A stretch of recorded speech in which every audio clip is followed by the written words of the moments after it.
doanya itu tidak akan banyak, doanya itu sedikit. Satu aja keinginan orang-orang yang sakit itu, yaitu mereka pengen sembuh. Maka doa mereka di atas kasurnya, doa mereka ketika mereka terbaring, mereka katakan, ya Allah sehatin, ya Allah sembuhin, ya Allah.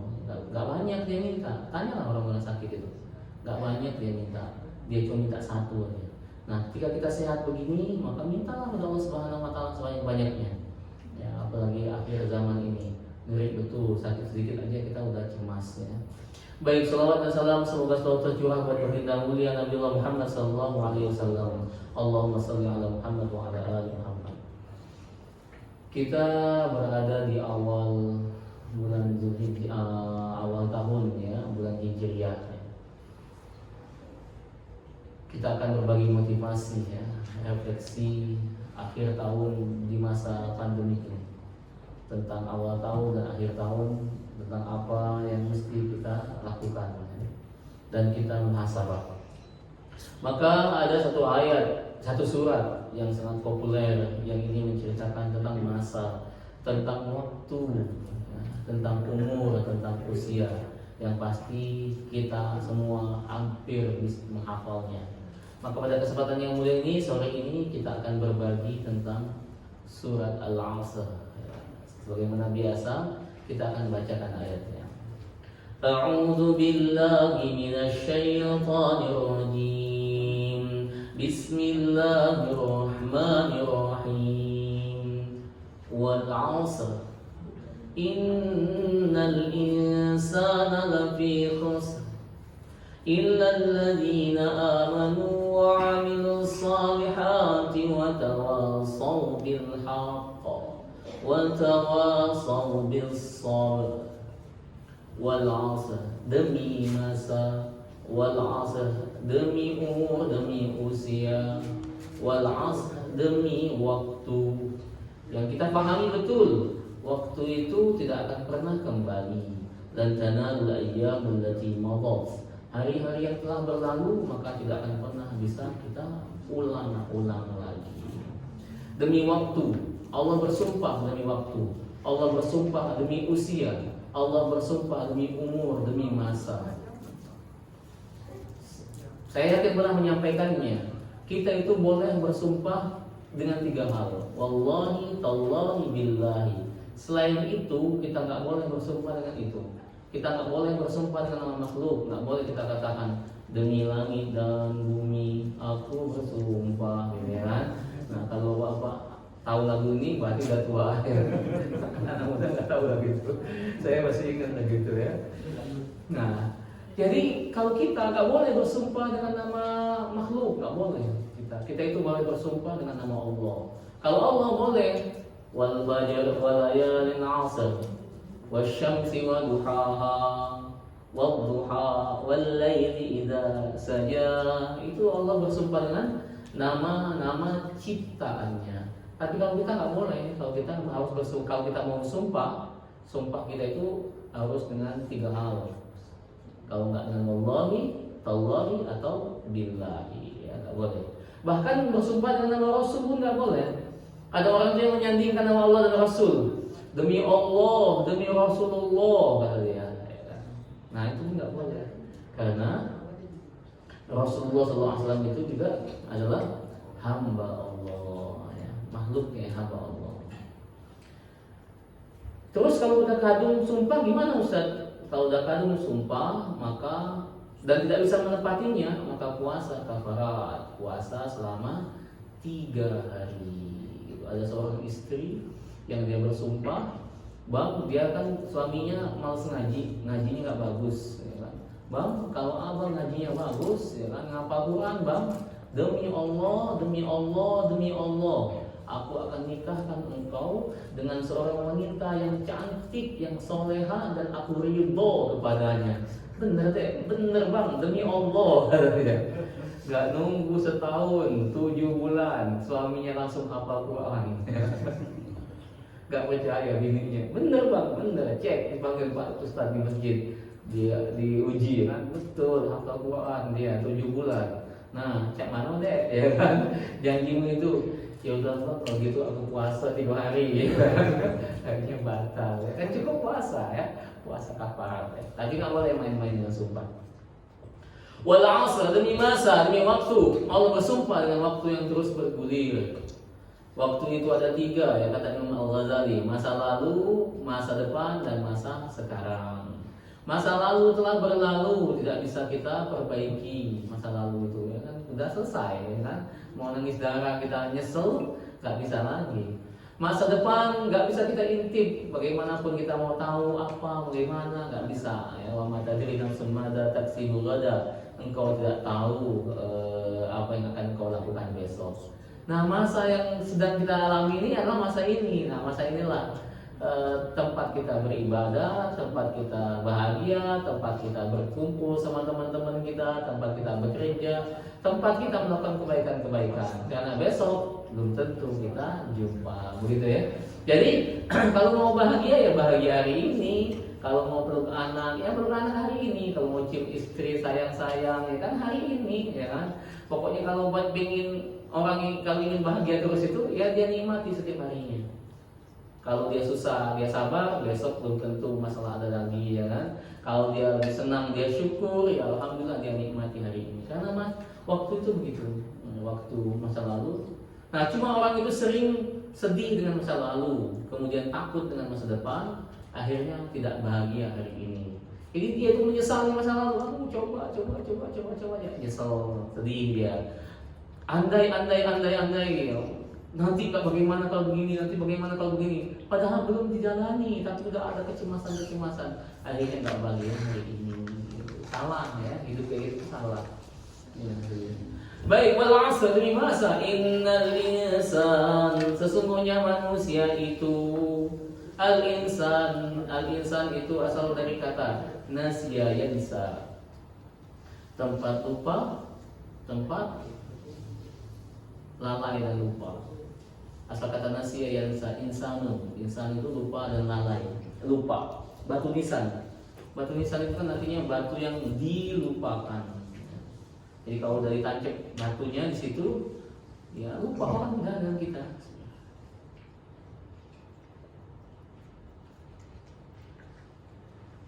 Jangankan orang yang baru kita kenal, orang yang sudah lama kita kenal pun, kalau kita udah di atas, di bawahnya kita, di atasnya batu nisan, maka mereka akan melupakan kita. Jangan terlalu berharap jadinya anak istri itu akan terus nangis. Kalau itu sebentar aja mereka nangis itu di atas kuburan itu, nggak lama. Bukan mereka nggak cinta, bukan, lama-lama hadir dalam diri mereka. Walaupun saya tangisin, ya nggak mungkin hidup lagi ini ayah. Walaupun aku tangisi, ini nggak mungkin lagi ini hidup istriku ini, ya. Maka mulailah dia incer yang lain gitu ya, kalau laki-laki ya. Laki-laki, kalau perempuan nggak, biasanya lebih bertahan, dia ngurusin anak-anaknya.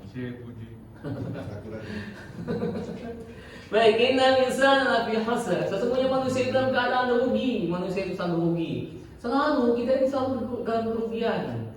Selalu ya rugi. Nah, kecuali ada 4 orang-orang yang nggak rugi. Kalau kita punya amalan 4 ini, maka hari-hari kita bukan hari orang yang rugi. Kalau kita punya 4 amalan ini, maka hari-hari kita bukan digolongkan orang-orang yang hasr, orang yang rugi. Ya. Yang pertama, illal ladzina amanu, kecuali orang-orang yang beriman. Maka orang-orang yang beriman, orang-orang yang tidak pernah rugi, karena setiap amalnya dihitung sama Allah Subhanahu. Tapi kalau orang kafir mengingkari Allah, nggak percaya dengan Allah, nggak dihitung amalnya. Qul hal nunabbi'ukum bil akhsarina a'mala alladzina dhalla sa'yuhum fil hayatid dunya wa hum yahsabuna annahum yuhsinuna sun'a. Katakanlah wahai Muhammad, hal unabbi'ukum, maukah aku terangkan kepada kalian, bil akhsarina amala, orang-orang yang rugi amalnya adalah orang-orang yang yahsabuna annahum yuhsinuna sun'a, adalah orang-orang yang dia merasa beramal tapi ternyata enggak dihitung amalnya. Apa sebabnya? Ulaika alladziina kafaru bi ayati rabbihim, mereka adalah orang-orang yang kafaru, yang ingkar, yang kafir dengan ayat-ayat Tuhan mereka, nggak percaya dengan ayat-ayat Allah, nggak percaya dengan akhirat, ya. Ulaika alladziina kafaru bi ayati rabbihim wa liqa'ihi, dan tidak percaya dengan perjumpaan Allah Subhanahu wa taala. Fala nuqimu lahum yaumal qiyamati wazna. Maka di akhirat nanti amal-amal mereka tidak akan ditimbang. Jadi orang-orang yang tidak punya iman itu, biar dia sebaik apa, sebesar gunung kunyit dia berinfak, ya kan? Gunung kunyit itu ya, mau habis tapi udah ya. Udah mau habis. Nah, dia infak dia, tapi dia beriman kepada Allah Subhanahu wa taala, enggak dihitung amalnya. Tapi kalau orang yang beriman kepada Allah Subhanahu wa taala, walaupun dzarrah, faman ya'mal mithqala dzarratin khairan yara. Sebesar dzarrah dia akan kebaikan-kebaikan, maka dihitung oleh Allah Subhanahu wa taala. Kalau orang sekarang menerjemahkan dzarrah itu biji sawi, kalau orang sekarang. Tapi ulama-ulama dulu menerjemahkan dzarrah itu ada yang menerjemahkannya anak semut, ya kan? Udah semut anaknya pula, ya. Anak bungsu lagi mungkin, ya kan? Ya. Nah, siapa yang melakukan amal, ya kan, sebesar anak semut, ya.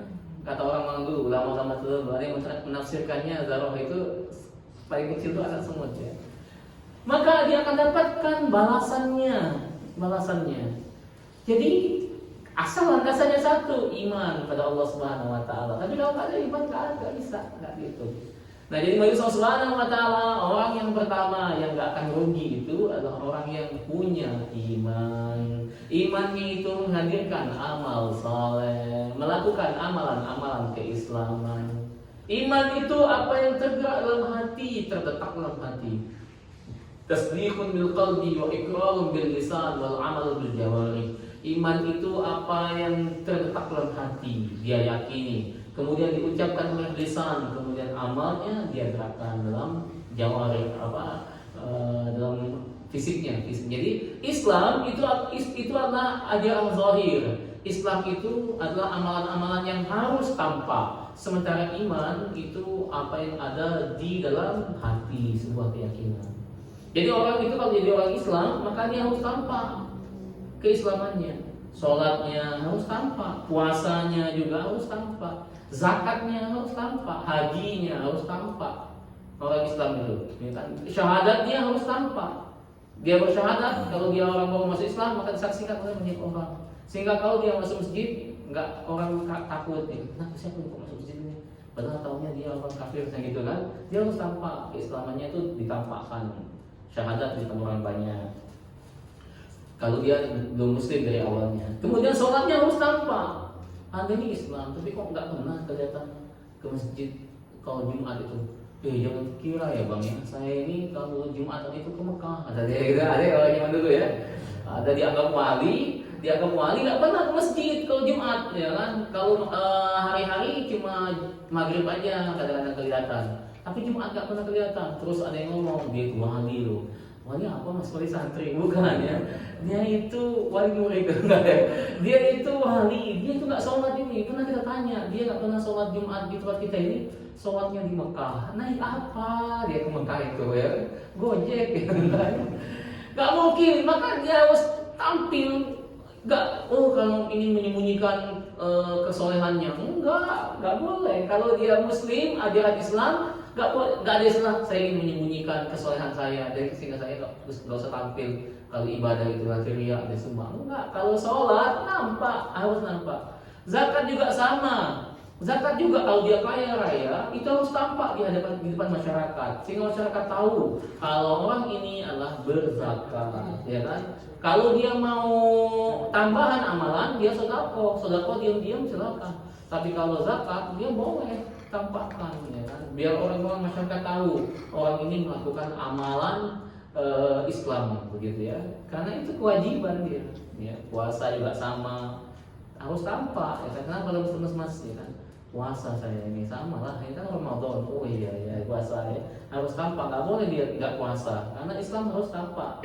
Sama juga dengan haji, gitu ya. Nah, tapi kalau iman enggak, dia ada dalam hati, pembenaran dalam hati. Maka bisa saja orang itu melakukan amalan-amalan Islam, tapi hatinya tidak sesoleh itu, bisa saja, ya kan? Secara zahir dia kelihatan soleh, Islam udah bagus. Tapi yang akan menjadi penilaian penting di sisi Allah Subhanahu wa taala adalah imannya. Begitu ya. Illal ladzina amanu, kecuali orang-orang yang beriman. Maka kalau kita ini terus dalam iman, maka setiap hari kita bukan orang yang rugi. Pokoknya kalau kita ini iman aja, setiap hari itu nggak ada yang salah, ya kan? Apa yang kita lakukan itu semuanya baik-baik saja. Semuanya ada nilai pahala di sisi Allah Subhanahu wa taala. Karena bangun kita, tidur kita kembali, bahkan tidur kita itu pun dapatkan pahala di sisi Allah Subhanahu wa taala karena kita mengimani Allah. Illal ladzina amanu, maka orang yang tidak khusr, tidak rugi itu. Jadi ke depan kita pahami, oh ya, saya ini punya iman kepada Allah, maka hari-hari saya insya Allah ada nilai di sisi Allah. Illal ladzina amanu wa 'amilus shalihat, dan beramal saleh.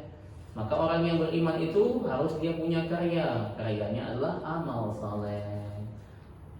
Jadi apa-apa yang diperintahkan Allah, berusaha semaksimal mungkin dia lakukan, menjauhi apa yang dia larang, yang Allah Subhanahu wa taala larang.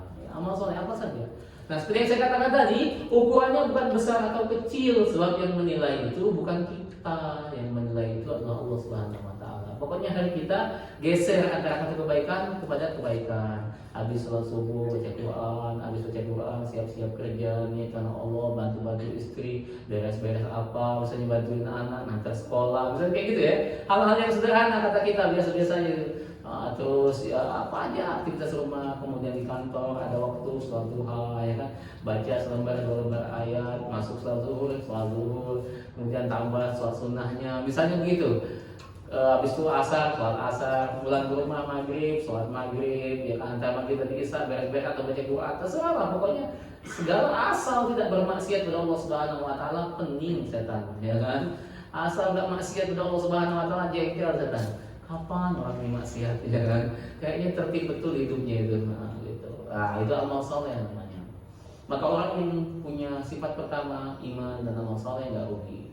Wa tawassaw bil haqq, dan orang yang saling menasihati dalam kebenaran. Wa tawassaw bil sabr, dan orang yang saling menasihati dalam kesabaran. Benar nasihatnya, ya kan? Wa tawassaw bil haqq, nasihatnya itu benar. Setiap nasihat yang disampaikan adalah sesuatu yang benar, maka itu orang yang akan yang tidak rugi. Kenapa ini bagian daripada karakter orang-orang yang tidak rugi?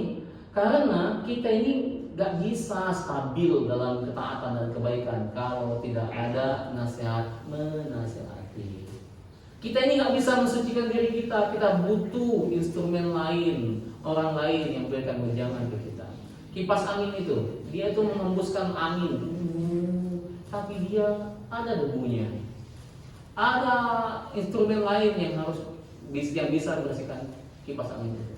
Paralon itu kan dia mengeluarkan air, tapi dia ada lumutnya, ya kan? Gayung, bapak mandi pakai gayung atau ada gayung di kamar mandi. Di itu ada airnya, tempat menuangkan air dan membersihkan kamar mandi. Tapi dia ada lumutnya, ya. Dan dia nggak bisa membersihkan dirinya sendiri, ya. Padahal dia berteman dengan air. Dia butuh instrumen lain, butuh sikat, butuh sabun untuk membersihkan dirinya. Sama kayak kita ini sesoleh apapun, sebaik apapun, kita mau istiqomah kayak manapun, kalau kita tidak dinasihati, tidak diberikan wejangan, tidak mendapatkan nasihat kebenaran, maka kita akan kotor tanpa kita sadari kita itu kotor. Kita akan lemah tanpa kita sadari kita lemah. Kita akan jauh dari kebaikan-kebaikan tanpa kita sadari kita jauh dari kebaikan-kebaikan itu. Itulah kenapa orang yang sudah dapat hidayah kemudian dia perlahan-lahan menjauh dari majelis ilmu, menjauh dari teman-temannya yang hijrah, maka sulit kembali dia istiqomah dalam kebaikan-kebaikan itu.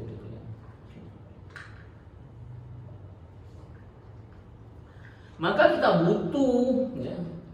butuh untuk nasihat. Makanya kata Allah Subhanahu wa taala, wa tawassaw bil haqq, saling nasihat-nasihati dalam kebenaran, saling ya. Jadi ustadz dengan murid dengan gurunya, guru dengan sama guru, kawan dengan sama kawan. Tawasau, saling menasihati asal hak, asal kebenaran. Bukan unsur kebencian atau unsur ingin menjatuhkan. Kan macam-macam orang itu. Kadang-kadang kalau pengen ngebantah kawannya, dia ingin tunjukkan kalau saya tahu Anda nggak tahu, gitu kan, ada gitu. Jadi menyampaikan nasihat saya tahu Anda nggak tahu, atau menyampaikan nasihat saya mengamalkan Anda nggak mengamalkan.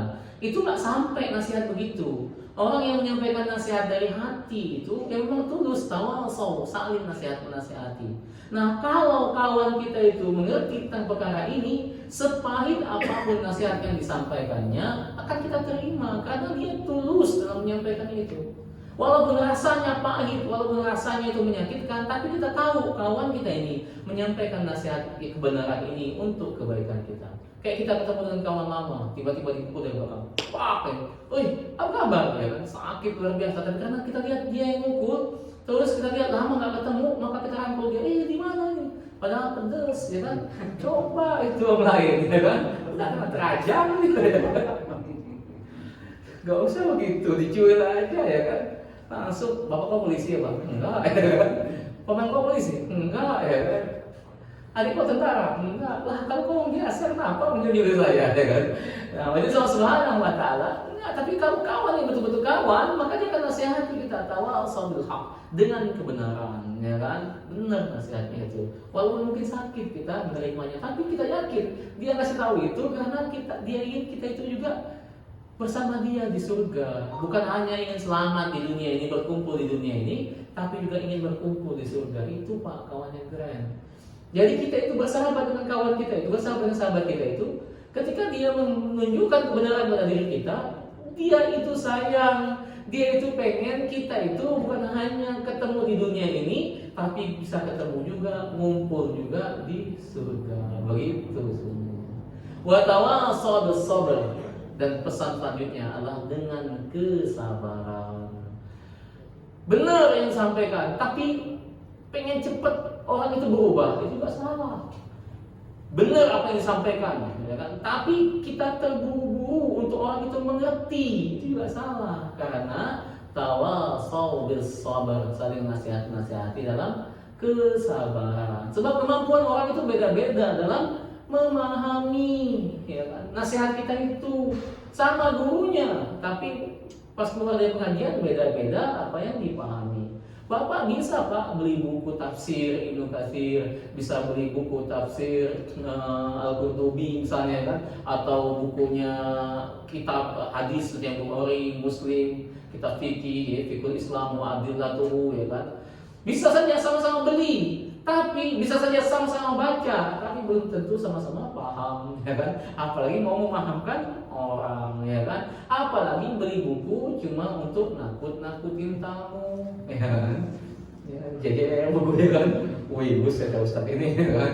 Bukunya jejer gitu, ya kan? Padahal masih dibungkus, ya, plastik, belum dibaca, cuma nakut-nakutin tamu aja. Banyak yang begitu, banyak, ya kan? Biar dia kelihatan banyak baca, padahal enggak. Nah, jadi sabarlah menyampaikan kebenaran itu, ya. Sabar, gak boleh terburu-buru gitu ya. Nah, dari Subhanahu wa ta'ala empat inilah, jaga baik-baik. Jaga iman. Lakukan terus amal soleh. Saling nasihat-menasihati dalam kebenaran sehingga terus bertambah ilmu. Orang yang bertambah ilmunya, bertambah dia fokus kepada kebaikan-kebaikan, istiqomah dia dalam kebaikan-kebaikan itu, dan amal dia jadi benar. Kemudian sabar ketika kita memberikan nasihat kepada orang lain atau orang lain memberikan nasihat kepada kita, ya, saling itu. Nah, maka itu salah satu cara untuk istiqomah dalam kebaikan-kebaikan. Kalau dalam surat Muhammad itu, misalnya ada orang yang nanya bagaimana istiqomah dalam kebaikan dan ketaatan itu, banyak penjelasannya. Tapi ada satu ayat yang menarik, di ayat 7 kalau nggak salah dalam surat Muhammad itu. In tansurullah yansurkum wa yastabbit aqdamakum. Tolonglah agama Allah dengan mendakwahkannya, maka Allah akan mengkokohkan kakimu, mengkokohkan dirimu. Maka ketika kita mendakwahkan agama ini, kebenaran ini, maka Allah akan kokohkan keyakinan kita, Allah akan kokohkan ilmu kita, Allah akan kokohkan keimanan kita sehingga istiqomah. Jadi gitu cara. Jadi kalau ada yang nanya, banyak ya cara istiqomah itu banyak. Tapi ada ayat dalam surat Muhammad itu yang menarik, kata Allah, in tansurullah yansurkum. Tolong aja agama Allah, bantu aja agama Allah ini, maka Allah akan kokohkan imanmu, Allah akan kokohkan. Jadi gak usah sibuk bagaimana ya beristiqomah, enggak. Pokoknya kalau tolong agama Allah, maka Allah akan kokohkan keimananmu, Allah akan istiqomahkan engkau dalam kebaikan-kebaikan. Tadi itu salah satunya adalah tawasul haq, tawasul sabar. Majelis Allah Subhanahu wa taala, hidup kita ini singkat sekali. Apalagi kita yang sedang diuji di akhir zaman ini. Di akhir zaman ini kita diuji, banyak betul orang-orang yang meninggal. Betul-betul. Bukannya berita kosong ya kan, atau isu, bukan. Tapi memang betul-betul banyak orang-orang yang meninggal. Yang terbaru ini saja orang yang dekat dengan kami, salah satu halaqah pengajian. Jadi kami punya 11 orang. 11 orang, 3 orang yang sakit. Ada salah satu dokter sakit, kemudian temannya sakit. Yang 1-2 ini selalu rame di grup, minta doanya, ininya. Maka kita selalu mendoakan 2 orang ini, semoga cepat sembuh Pak, ini Pak, sedang minum obat Pak, coba komen Pak, ya kan, biar kita seneng dengan komennya. Jadi kalau di grup itu sering-sering komen, nanti biar nggak dikira orang kita mati, ya kan, jadi komen, ya kan, nah itu sama komen Pak, gitu kan, komen. Nah yang satunya ini nggak, biasa aja, dia sakit katanya, cuma kita nggak nyangka, tahu-tahu dia meninggal, tapi COVID, nah gitu ya. Akhirnya kita bawa ke Jati Agung situ, kita makamkan, kita sholatkan di kuburan, ya kan, masih di kotak, ya kan, sholatkan. Hari ini kita nunjuk kawan itu, tapi ternyata nanti suatu masa kita akan ditunjuk oleh orang. Oh, hari ini si fulan di sini, hari ini si fulan di sini, hari ini kita nunjuk dia, ya kan? Tapi nanti ada masa kita yang ditunjuk, ini kuburan si fulan, ini kuburan si fulan. Jadi hidup ini tidak kekal, hidup ini. Pulang saya dari situ, ya pulang ke rumah, kemudian melewati jalan, tidak kurang 5 sampai 6 bendera kuning yang baru dipancangkan, ya kan? Kelihatan bapak-bapak pakai sarung, pakai koko, pakai peci, ini kan waktu duha. Saya yakin mereka nggak ingin sholat duha berjamaah, enggak, ya kan? Pasti ngapain mereka ini, ya kan? Ibu-ibu, ya kan, pakai baju solehah, ya kan?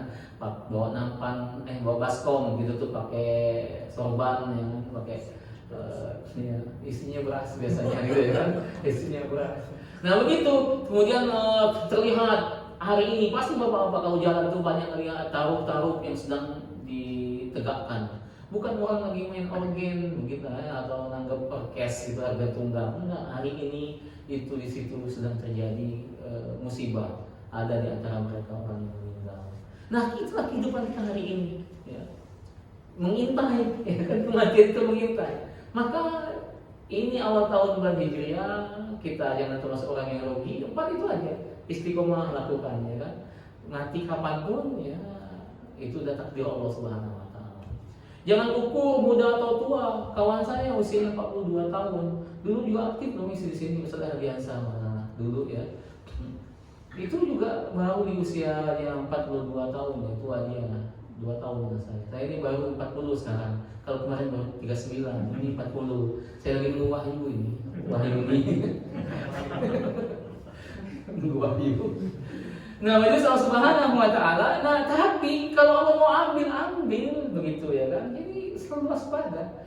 Kadang-kadang kita juga harus merenung. Kematian juga tidak usah juga terlalu kita takutkan. Kadang-kadang kita cemas kalau keluarga yang ditinggalkan. Aduh, kalau saya meninggal nanti anak saya bagaimana? Nanti kalau istri saya bagaimana? Itu yang kadang-kadang tersirat. Atau seorang istri yang meninggal, ya Allah kalau suami saya yang meninggal, gimana nanti kehidupan saya? Selalu begitu, itu yang ditakutkan. Padahal setelah seorang itu meninggal, itu urusannya beres. Dia itu yang dia takutkan itu adalah amal dia. Kalau zaman dulu Nabi SAW ketika seorang itu dikuburkan, maka akan menghantarnya 3. Yang pertama hartanya, keluarganya, dan amalnya. 2 kembali, dan yang akan tetap tinggal bersamanya adalah amalnya. Hartanya dan keluarganya akan kembali. Itu dulu. Kalau sekarang yang ngantar prokes, ya kan, nggak ngerti, mereka sholat sampai uku, ya kan, ada kan videonya itu, uku, ya kan, nggak ngerti ya cara sholat jenazah, ya kan, sujud, tentu nggak sujud ya, kalau sujud nyungsep dia ke situ, dia yang dikubur, ya. Nah, Allah Subhanahu wa taala, ya.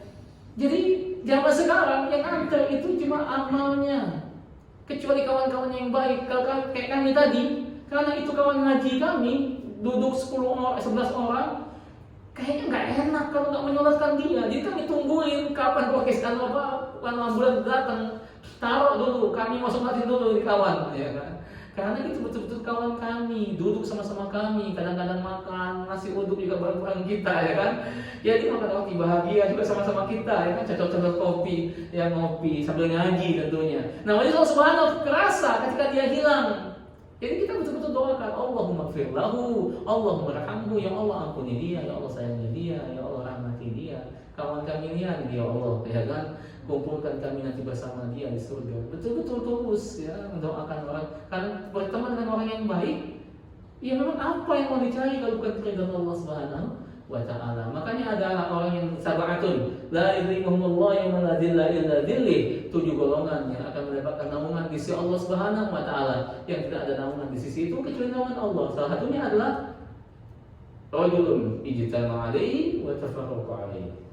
Seseorang, rajulani, 2 orang atau 2 kelompok atau 2 orang yang mereka bertemu karena Allah, berpisah juga karena Allah. Bertemu dalam ketaatan, berpisah juga dalam ketaatan. Maka dia akan dapatkan naungan itu. Maka kita ingin punya kawan-kawan yang semacam itu. Ketemu di dunia dalam ketaatan, berpisah karena kematian, dan dikumpulkan Allah Subhanahu wa taala dalam keridhaannya. Gitu ya. Jadi Allah Subhanahu wa taala ya usah juga kadang kita takutkan kematian itu, kalau mau mati ya mati, tapi yang kita takutkan itu kita takut meninggal dalam bermaksiat. Nah itu yang kita takutkan. Barangkali itu yang bisa saya bagi pada kesempatan yang mulia ini. Ada yang mau ditanyakan? Ya. Kalau tidak ada, kita sempurnakan dengan doa kafaratul majlis. Ada cukup? Cukup ya. Barangkali itu kita sempurnakan dengan doa kafaratul majlis. Subhanallahumma bihamdika, nasyhadu an la ilaha illa anta wa nastaghfiruka wa natubu ilaik. Selalu semangat dan kebaikan-kebaikan. Assalamualaikum warahmatullahi wabarakatuh.